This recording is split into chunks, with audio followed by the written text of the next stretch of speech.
Hello and welcome to this new world that I have created on Minecraft to demonstrate not only the knowledge that I have acquired from this course, but also the possibilities in which teachers can utilize technology to enhance student learning outcomes. As you can see, we are currently in a dark room. This is because we, as students and educators, are in the dark when it comes to using educational technology in classrooms. Majority of teachers have not fully adapted to this new advanced world where students are immersed in technology. It is a part of their lives. Young children already own iPhones, iPads, PlayStations, and laptops. So, from a young age, kids are using technology successfully, whereas adults are trying to keep up. Educators like EDU Elfie have ventured into the world of technology and are currently using technological tools to engage their students and make school a lot more fun. Therefore, we are going to take the plunge and explore this exciting world where technology can be used as an educational tool. Now, as you can see, we have a nice, bright, colourful hallway, but it is still a little dark, right? Right. That's because on this level, we are only looking at the basics, like the theories and practices. There are several theories and practices that we will be exploring on this level, such as TPAC, Project-Based Learning or PBL, Instructionalist and Conservativist, Gaming, Gamification, and Coding. So, through this door, here, we have the theories that we explored, while behind the other door, there are practices that we have covered during the semester.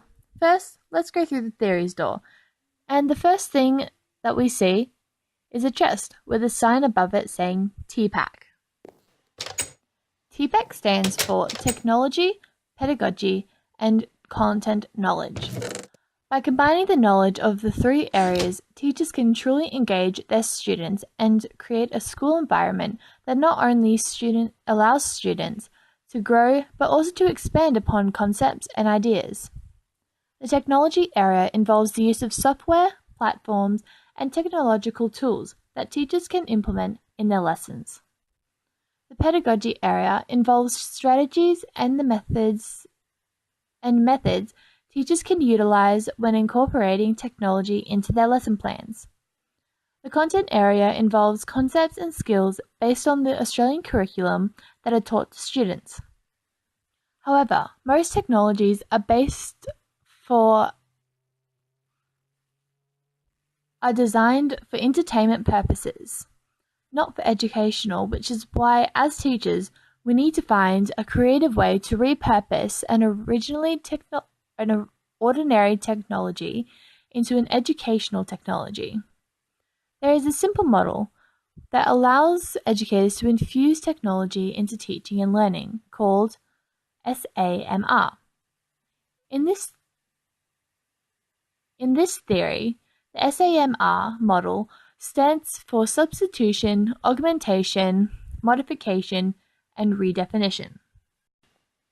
The first step to the SAMR model is substitution, which requires using the computer technology to perform the same tasks as was done before the use of computers.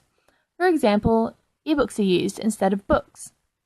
The second step is augmentation. Which is using technology that is offered as an effective tool to perform common tasks. An example of this step is that basic functions of ebooks are used, such as read to me, comments, and definitions. The next step is modification, in which technology allows for significant task redesign. For example, the camera function to record oral retells is used along with recording of a reading for feedback. The final step of the SAMR model is redefinition, which involves technology allowing for the creation of a new task that was previously inconceivable. An example of this involves the use of iBooks Author to create media-rich EPUB books, which can be shared globally. The next theory that we will be exploring is the constructivist theory by Jerome Bruner. This theory suggests that learning is an active process which allows learners to construct new ideas or concepts based upon their previous and/or past knowledge.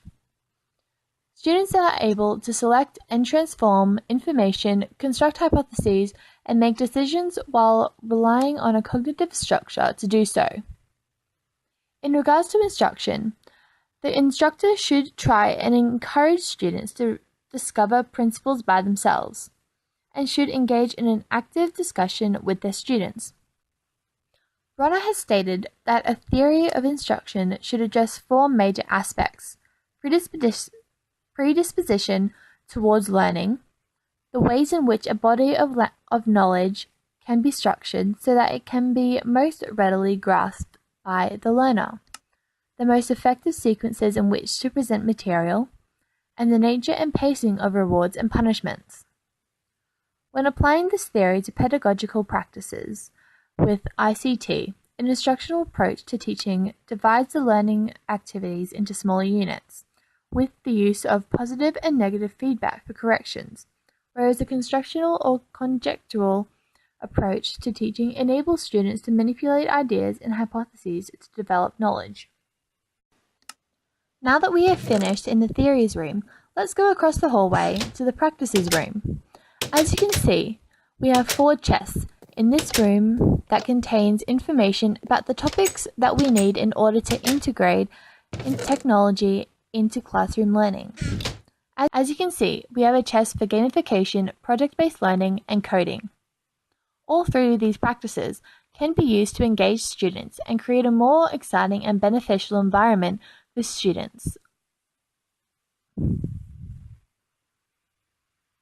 For student learning. The first chest that we will be looking at is gamification. Gamification is the concept of applying game mechanics and game design techniques to engage and motivate students to achieve their goals. Let's move on to project-based learning, or PBL for short. Project-based learning is a dynamic classroom approach in which students actively explore real-world problems and challenges and acquire a deeper knowledge. There are 8 essentials of project-based learning as follows: significant content, a need to know, a driving question, student voice and choice, 21st century skills, inquiry and innovation, feedback and revision, and finally, it must be publicly presented.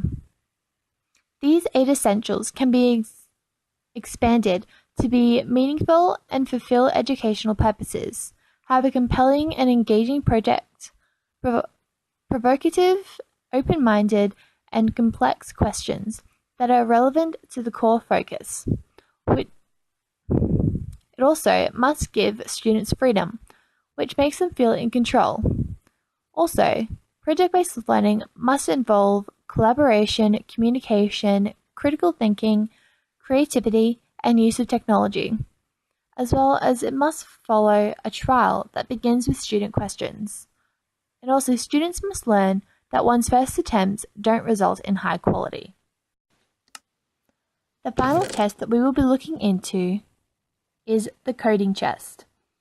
Due to the fact that coding is becoming more and more important as we live in a digital world, it is becoming a very important skill to have, which is why students must learn how it works and how to build upon it. Coding involves a lot of skills that students must learn in order to be prepared for the real world, such as problem solving, logical, computational, and structured thinking, and much more.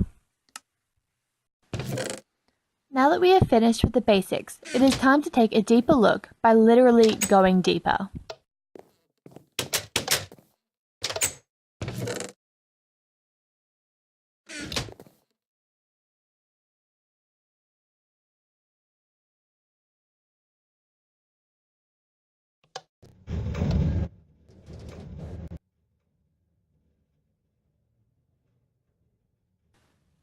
As you can see, we are now in a much brighter hallway. This is because we are gradually moving towards a more technologically based education. Let's move over to this door on the right. As the sign suggests, we will be taking the theories and practices that we just explored and applying them to real-life examples. So let's take a look. Since we are already on Minecraft, we can investigate how other educators have or are using Minecraft in their classrooms. For example, from experience, Minecraft allows the player to create a 3D image of their own creations. They can create a house, then a neighborhood, a town, a city, to an empire. Players can also create sculptures, pixel art, and also amazing architectural designs. The possibilities are only limited to one's imagination. Several educators have used Minecraft to teach history, maths, science, and English. One teacher, known on YouTube as EDU Elfie, created a lesson about solids, liquids, and gases based around Minecraft using Minecraft EDU. EDU Elfie explains that the class had been learning about how particles created solids, liquids, and gases, and begins by having all of his students enter the specific world where they would spawn into a tight-fit wooden area.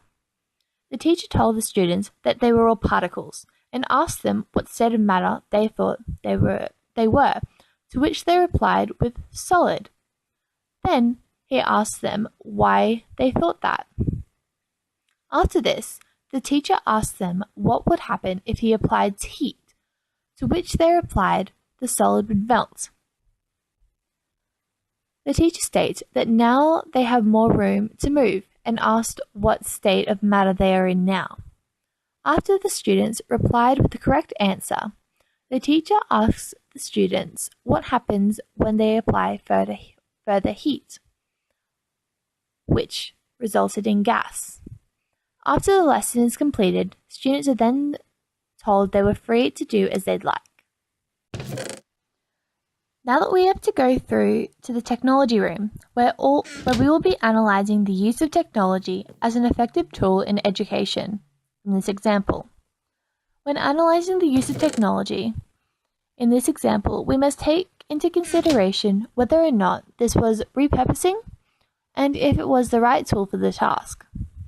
I believe that this educator did repurpose the technology that was originally designed for entertainment and not educational purposes. There are plenty of different ways to demonstrate this content that have proved to be successful, such as online demonstrations on educational websites and diagrams on a whiteboard. However, I think that the use of this specific technology is the right tool for this task. The majority of students can physically see the states of matter change from a solid to a gas. The next room that we will be going to is the content room, where we will be analysing the content in regards to the TPACK theory.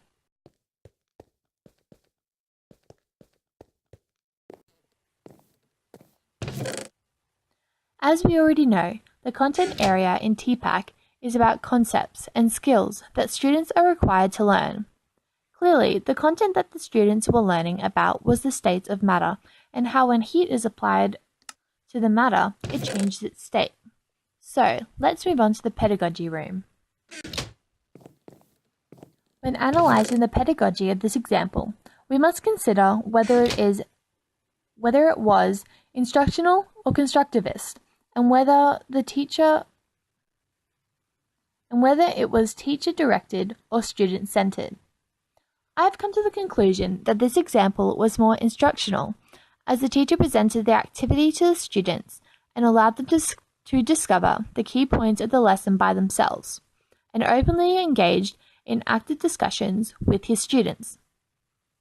Furthermore, I believe that the example was student-centered, as it was about the students' understanding, and the teacher allowed the students to be in control of their own learning with the guidance of the teacher. Now that we have analysed the example in regards to TPACK, we now must explore any adaptive technologies that can be used to allow students with disabilities to partake in this specific activity. Due to the fact that this example is very visual and requires the teacher's explanation of the lesson, students with disabilities that affects their hearing or sight may be disadvantaged. However, they can still watch and participate. However, Students with disabilities that affects their ability to use a computer, for instance, will not be able to follow along on a computer as Minecraft requires you to use the keys on the keyboard. An alternative would be that students can use an iPad or tablet, as there are Minecraft versions for these specific technologies. Now that we have finished the basics and the current uses of technology, we can now look forward to the future. So let's head up this tube. As you can see, we are now in an open glass room which is high up in the sky. This is symbolic of the fact that the sky truly is the limit when it comes to using technology as an educational tool. Currently, many teachers have dared to stretch their skills further and explore the possibilities of using technology in a classroom setting, like we have previously seen. Some people believe that the use of ICT will become more and more popular due to this ever-changing world that we live in. But this won't happen overnight. It is going to take a long time before ICT is fully embedded in Australian and worldwide curriculum, as it involves interest, passion, hard work, motivation, and creativity to move away from the current ideologies and prejudices that people have about ICT being a part of education.